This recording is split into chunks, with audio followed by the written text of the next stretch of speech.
কিন্তু কেউ যদি বলে মিলাদুন নবীতে কিছু নাই, মিলাদুন নবী পড়া হারাম, সে কাফের, তার বউ তালাক। তালাক দিতে হবে না, অটো তালাক। কি সাক্ষ্য প্রমাণ আছে তোমার কাছে? নাউজুবিল্লাহি মিন যালিক। আহলে হাদিস কোশ্চেন গেলেও শিরক ও বিদআতের সঙ্গে একটা মুহূর্ত দিন আপোষ করতে পারে না। মানুষকে কোরআন এবং সহিহ হাদিস থেকে বিরত রাখার জন্য আপ্রাণ চেষ্টা চালিয়ে যাচ্ছে। রাসূলুল্লাহর ইন্তেকালের 600 বছর পর মিলাদ আবিষ্কার হয়েছে। এইরকম একটা সুস্পষ্ট বিদআত মুসলমানদের পালন করা উচিত নয়। মিলাদ কি? অনেকের মতে পড়া যায়, আবার অনেকের মতে মিলাদ পড়া যায় না। অনুগ্রহ করে সঠিক ব্যাখ্যা জানাবেন। মিলাদটা রাসূলের যুগে ছিল না। মিলাদ মানে জন্ম, মৌলুদ থেকে মিলাদ। তখন এই মিলাদটা রাসূল করিম সাল্লাল্লাহু আলাইহি ওয়াসাল্লামের জন্ম বৃত্তান্ত। এই জন্ম বৃত্তান্তের যে সিস্টেম আমাদের দেশে উপমহাদেশে চালু হয়েছে, কতগুলো লোক এক জায়গায় বসে তারপরে সব দাঁড়াইয়া নবী সালাম আলাইকা কোরআন সুরে সমস্বরে একযোগে পড়ল। এইটা রাসূলের যুগে ছিল না, এটা সাহাবায়ে কেরামের যুগে ছিল না, এটা তাবিঈনদের যুগে ছিল না, এটা তাবিঈনদের যুগে ছিল না।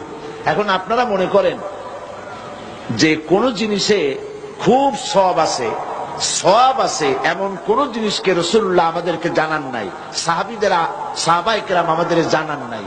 আপনারা কি এই ধরনের বিশ্বাস করবেন? এরকম বিশ্বাস করবেন? যাতে সওয়াব আছে রাসূলুল্লাহ সব আমাদের জানাইছেন, সাহাবায়ে কেরাম আমাদের সব জানাইছেন। তো মিলাদে যদি সওয়াব থাকবে তো রাসূলুল্লাহ বললেন না কেন? সাহাবীদের চাইতে আমরা কি বেশি রাসূলুল্লাহকে ভালোবাসতে পারবো? জবাব দেন, পারবো? তো যদি এইটা রাসূলুল্লাহর ভালোবাসার কারণে হয়, তাহলে সাহাবীরা কেন মিলাদ পড়েন নাই? তারা কেন ইয়া নবী সালাম আলাইকা, ইয়া রাসূল সালাম আলাইকা একযোগে দাঁড়ায় পড়ে নাই? এই কথাগুলি বোঝেন আপনারা? রাসূলের যুগে নাই, সাহাবীদের যুগে নাই, তাবিঈনদের যুগে নাই, তাবিঈনদের যুগে নাই। রাসূলুল্লাহর ইন্তেকালের 600 বছর পর মিলাদ আবিষ্কার হয়েছে। এইরকম একটা সুস্পষ্ট বিদআত মুসলমানদের পালন করা উচিত নয়। মানুষের বানানো দোয়া আল্লাহর রাসূলের দোয়ার উপরে যেতে পারবে না। মানুষের বানানো দরুদ আল্লাহর রাসূলের দরুদের উপরে যেতে পারবে না। আল্লাহর রাসূল শিখিয়ে দিয়ে গেলেন, আল্লাহুম্মা সাল্লি আলা মুহাম্মাদিন ওয়া আলা আলি মুহাম্মাদ কামা সাল্লাইতা আলা ইব্রাহিম ওয়া আলা আলি ইব্রাহিম ইন্নাকা হামিদুম মাজিদ। আর আপনি এসে বানালেন কি? বালাগাল উলা বিকামালিহি কাশাফাদ দুজা বিজামালিহি সাল্লু আলাইহি ওয়া আলিহি ইয়া রাসূল ইয়া নবী সালাম আলাইকা। আছে না নাই? আমি সেই দিন ব্রাহ্মণবাড়িয়াতে দেখলাম যে প্রত্যেক মসজিদে আজানের আগে বলতেছে ইয়া নবী সালাম আলাইকা। ফজরের আজানের আগে, মানে আজান শুরু করবে তার আগে। কথা বুঝতে পেরেছেন? আপনাদের ফেনীতে আছে নাকি? আছে। ঘুমের দোয়া পড়ে তো, হ্যাঁ ঘুমের দোয়া পড়ে, তারপরে ইয়া নবী সালাম আলাইকা শুরু করে। তো তখন আমি আসছি, এই বক্তব্য আমি বহু জায়গায় দিয়েছি, যে যেখানে আল্লাহ এবং আল্লাহর রাসূল শিখিয়ে দিলেন একটা দোয়া, সেটা থেকে মানুষ বানালো, মানুষের বানানোটা কি ভালো হতে পারে? পারে না। এই ইয়া নবীর মধ্যে বেয়াদবি আছে। ইয়া নবীর মধ্যে কি আছে? বেয়াদবি আছে, আদব নাই। আল্লাহ নিজে কোথাও তার নবীকে ইয়া নবী বলে ডাকেননি।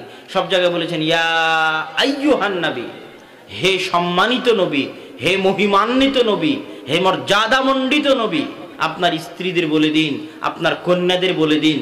আর আপনি সম্মানিত মহিমান্বিত সব বাদ দিয়ে বললেন যে ইয়া নবী, এই নবী। হ্যাঁ, একজন মানুষকে কোনো কিছু সম্বোধন ছাড়াই ডাকাটা হচ্ছে বেয়াদবি। আপনারা তাশাহুদের মধ্যে কি পড়েন? ইয়া আইয়ুহান নবী, না ইয়া নবী পড়েন? আইয়ুহান নবী। প্রশ্ন করেছেন এক ভাই যে মিলাদ করা জায়েজ কিনা। মিলাদ মানে কি? জন্মবার্ষিকী। কার জন্মবার্ষিকী? যদি বলেন নবীর, হ্যাঁ, তো নবীর যদি জায়েজ হয় তো ঈসা আলাইহিস সালামের জায়েজ তো গতকালকে 25শে ডিসেম্বর ছিল ঈসা আলাইহিস সালামের জন্ম, ওইটাও পালন করেন নাকি? তো উনিও তো নবী, বিশ্বাস করেন না যে ঈসা আলাইহিস সালাম নবী? হ্যাঁ, তো জন্মবার্ষিকী পালন করা খ্রিস্টানদের থেকে এসেছে। মেসরে খ্রিস্টানরা বাস করত আর শিয়ারা হুকুমত করত। শিয়ারা এই জন্মবার্ষিকী মিলাদুন নবী পালন করা শুরু করে খ্রিস্টানদের কাছ থেকে তালিম নিয়ে। তো শিক্ষাটা কোত্থেকে এসেছে? খ্রিস্টানদের কাছ থেকে শুরু করেছে শিয়ারা। ইরাকের সুন্নি মূর্খরা এই শিয়াদের কাছ থেকে, মেসর থেকে তখন নিয়ে শুরু করেছে। আর ইরাকের আর ইরানের ধর্মটা ভারত উপমহাদেশে গেছে, যার ফলে আমাদের দেশে এত মিলাদের ছড়াছড়ি।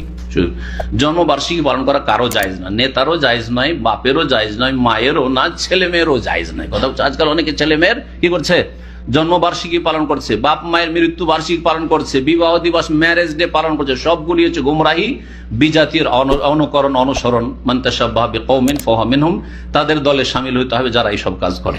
ومن أحسن قولا ممن دعا إلى الله وعمل صالحا وقال